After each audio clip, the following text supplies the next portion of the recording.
Yra maudyklos dvi. Dabar galima greitai nukeliauti iki sodo. Tai yra trečias namelis nuo tvenkinio. Teritorija graži, tvarkinga, viskas prižiūrima, priklauso bendrijai. 6,5 berods hektarai yra tvenkinys. Priklauso sodo bendrijai.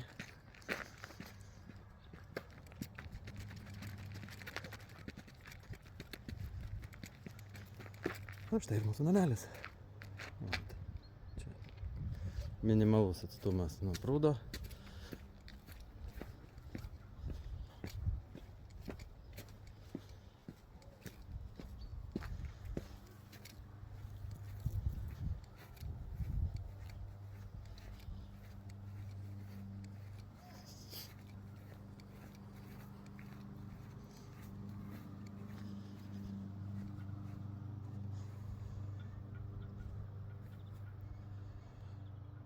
Štai toks vat sodas yra pardavimui.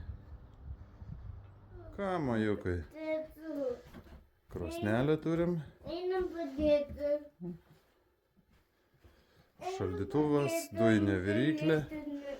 Ir jovaliukas.